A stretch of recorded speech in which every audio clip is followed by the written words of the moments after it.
Welcome to this Broadcom video, which describes the installation procedure of the CA7 server for AAI component in z/OS.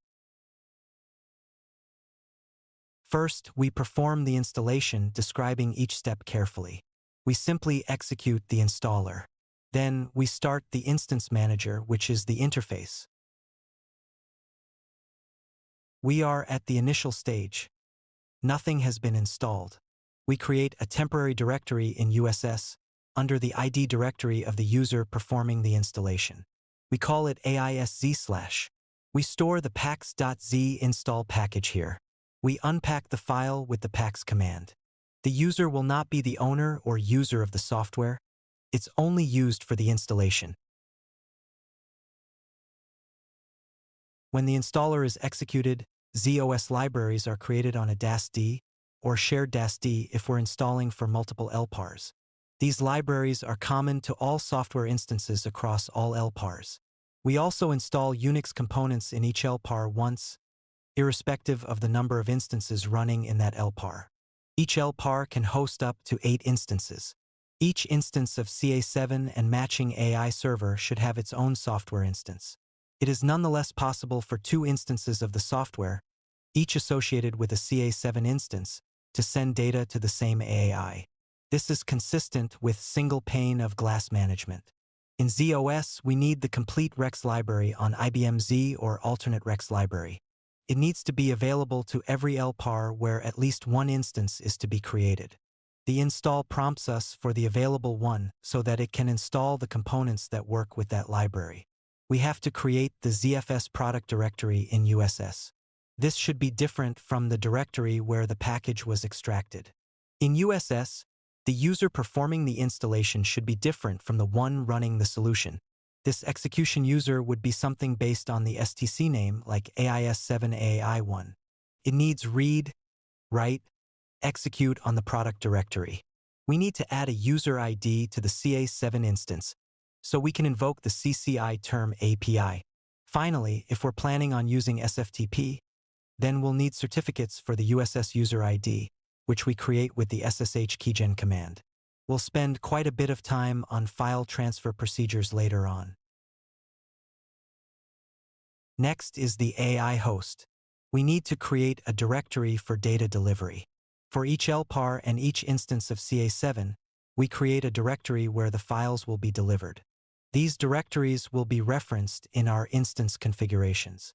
On the AAI host, we need a user ID with FTP privileges so we can accept data transmissions. It should also have read and write privileges to the directory targeted for data delivery. Next is the software itself. We've downloaded the package. This is a standard zip that contains a pax.z package. We unzip it and upload it to the mainframe in a temporary directory using binary mode transfer. Then we sign on to the LPAR where the pax.z file is present and start a USS session using the omvs command. We cd to the temporary USS directory containing the pax.z file. We use the pax-rvf command to extract the installation components, including the AISZ_installer program, from the pax.z package. We execute AISZ_installer using the simple /. Then we follow the prompts to complete the install. We sign on to the relevant LPAR after uploading the pax file into the USS temporary directory using the binary mode file transfer. Once transferred to USS, we start USS using the omvs command, cd to the temporary directory, and extract the installation files using pax-rvf. We then execute the AISZ_installer script from within the USS directory where we extracted the contents of the pax.z file. This starts the installation. We have 2 options, the full install and the USS module deployment. Option 1 includes all z/OS libraries and will be prompted for the HLQ. We'll need to enter the management class, storage class, data class, and volume serial, and the mainframe team should have no problem using the information in the documentation. Finally, we'll type in the USS product directory for the installation of the Unix components. Option 2 is limited to those Unix components. This is only appropriate when the software has already been installed and we need to create an instance in a new LPAR. This means all of our software instances across all LPARs will use the same IMS and its library, called custlib. We select option 1 and press enter. We have to specify the high-level qualifier for our ZOS components. 3 essential datasets are created with this HLQ. In the next screens, we'll be prompted for a number of elements like management class, storage class, data class, and volume serial. If this is a non-production instance, you can keep the defaults.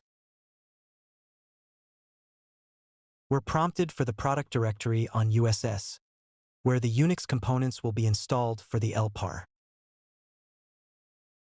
We're prompted for a number of confirmations. We can simply type Y and enter for each. The procedure takes a few minutes. Eventually, the system informs us that the installation was successful. The final message provides the command necessary to start the IMS ISPF interface to continue with the installation and implementation process. This command should be copied and saved for later use. These are the resulting ZOS datasets and USS files. We created 3 libraries in ZOS. Custlib is the IMS library with the appropriate JCLs, clists, and installation control member. We have the CAIZ ISPF library, which contains the ISPF members used by IMS, like panels. Finally, we have the CAIZ load library, which contains the complete set of ZOS executable load modules. For installations using the alternate Rex library option, the ZOS executable modules will be contained in an HLQ_CAIZCXEC library instead of CAIZ load. On the USS side, the Unix executables are created.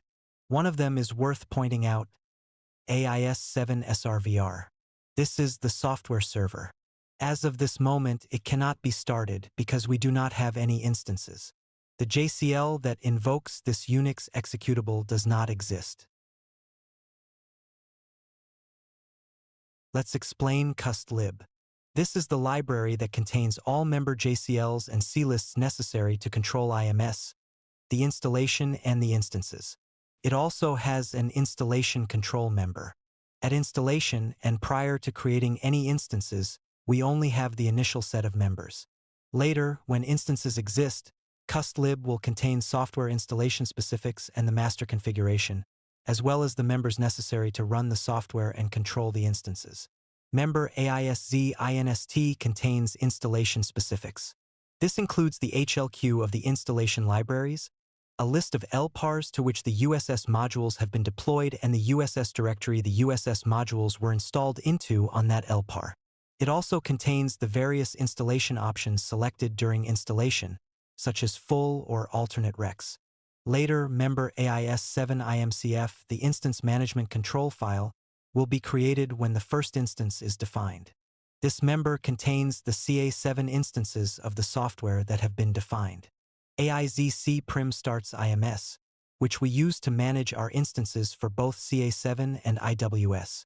We have variations, AI7 and AITC prim, which bypass the initial screen and load either CA7 or IWS IMS directly.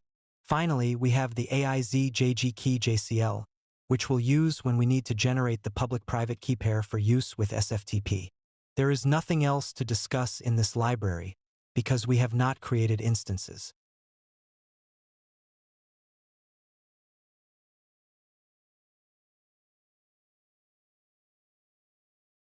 Let's start IMS. We DS list on our HLQ. We find the custlib library. We use the E option. We execute clist AIZ cprim, which invokes the generic IMS. Remember, the other 2 prim clists bypass the generic version and go straight to CA7 or IWS. We're in IMS. We select option 1, CA7. We're now in IMS for CA7. If this was a brand new installation, you would not see the screen. You would be taken straight to the Add option, which we cover next. The reason we're in the Instance Manager is because we already have an existing instance shown here in slot 1. Thank you. This concludes the video.